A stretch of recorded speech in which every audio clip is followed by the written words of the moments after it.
presented by Raj Recording Studio, Garhaura बाजार।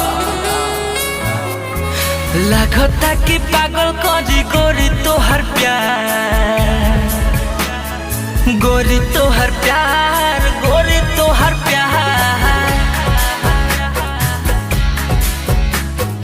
लगता कि पागल करी गोरी तोहर प्यार, गोरी तोहर प्यार, गोरी तोहर प्यार। नहना से चना गोहिल दिल से करार, नहना से चना गोहिल दिल से करार। गोरी तोहर प्यार, गोरी तोहर प्यार।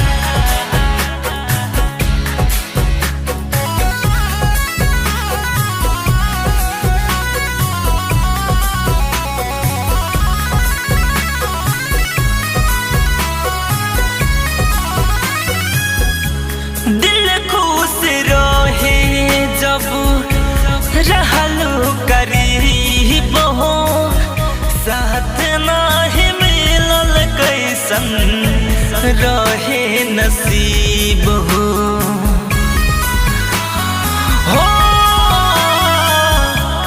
दिल खुश रहे जब रहलू करीब हो, साथ नाही मिलल कैसन रहे नसीब हो।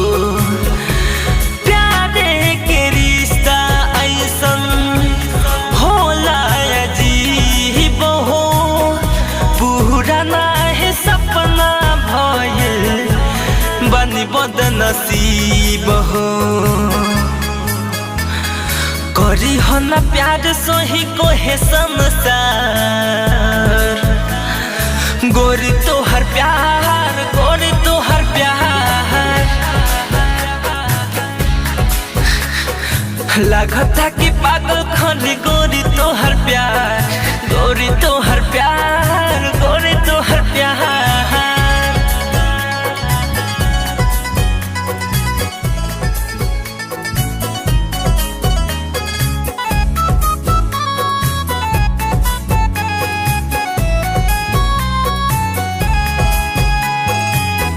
साथ ना निभावलू काहे जिंदगी में हिलू, बोलो जे जान काहे जान लेके गईलू।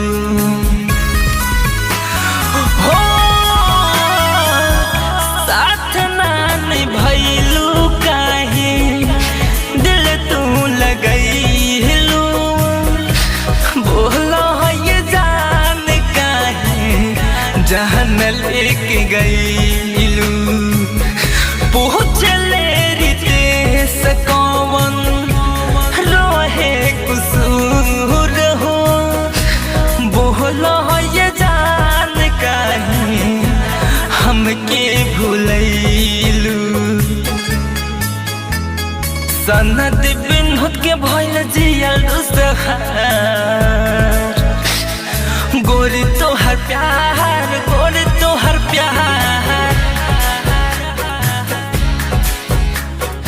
लगता कि पागल करी गोरी तोहर प्यार, गोरी तोहर प्यार, गोरी तोहर प्यार।